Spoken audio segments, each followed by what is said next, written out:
Ok, vamos a empezar con el siguiente tema. Con lo que continúa en realidad al tema que estamos trabajando, que son múltiplos y divisores. Vamos a recordar dos cositas. Van a disculpar, la lámina ya es reciclada. Entonces, vamos a ver qué son los números primos. ¿Se acuerda que dimos que eran múltiplos, que eran divisores? Un número primo son aquellos que están solamente en su propia tabla y en la tabla del 1.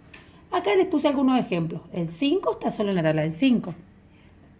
Y, lógicamente, en la tabla del 1. El 2, el 3, el 7, el 11. Son números que si pensamos, a ver, el 17, ¿en qué tabla está? No está en ninguna más que en la del 17. El 19, el 43, por ejemplo. Son números que cuando uno dice las tablas de cualquier número no se encuentran en ni una sola tabla. Ojo, que les dije que las tablas son infinitas. Nosotros por lo general sabemos que hacemos o aprendimos que las tablas van hasta el 10. No, las tablas aprendemos nada más cómo se trabaja hasta el 10. Pero las tablas se pueden ser por 11, por 12, por 13, por 15, por 20, por 10.000, por 100.000. Entonces las tablas por eso son infinitas. Ya habíamos trabajado en los múltiplos. Ahora, sabemos que las tablas son infinitas, pero sabemos que los números primos son números que no están en todas las tablas, están solamente en su propia tabla y en la del 1. Ahora los números compuestos son aquellos que están en más de una tabla, ¿sí? Como por ejemplo el 12. El 12, ¿en qué tabla está el 12? Está en la tabla del 3, en la tabla del 4, en la tabla del 2, en la tabla del 6, entonces en la tabla del 1, en la tabla del 20. Tiene muchas tablas en las que puede estar. O sea, están en más de dos tablas, dice. ¿Por qué? Fíjense. Un número primo, por ejemplo, el 43, como les dije hace un rato. ¿En qué tabla está el 43? En la tabla del 1 y en la tabla del 43. No está en ninguna otra tabla. Por eso es un número primo. ¿Sí? Un número compuesto. Por ejemplo, yo les puse acá el 4. Les voy a poner otro, el 6. ¿El 6 en qué tabla está? Está en la tabla del 1 porque todos los números están en la tabla del 1. Está en la tabla del 2, en la tabla del 3 y en la tabla del 6. No puede estar en la tabla del 7 ni del 8, ¿por qué? Porque nunca va a estar en la tabla del número más grande que es.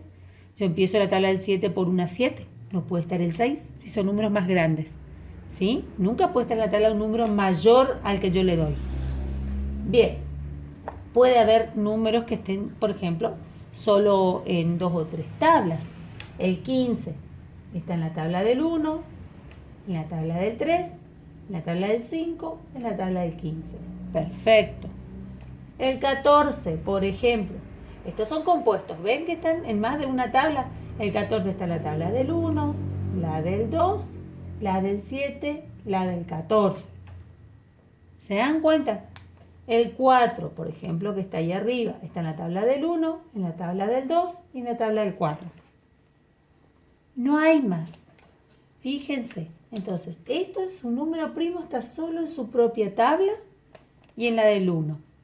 El 43, el 7, el 11, el 93, por ejemplo.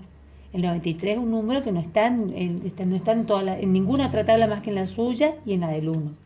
Entonces, y estos, que están en varias tablas, están en más de dos tablas, porque en la del 1 y en la suya, todos están. En los primos están en la suya y en la del 1. Entonces esto tiene que estar en más de dos tablas. Son números compuestos. Estos son números compuestos. Esa es la diferencia. Un número primo y un número compuesto.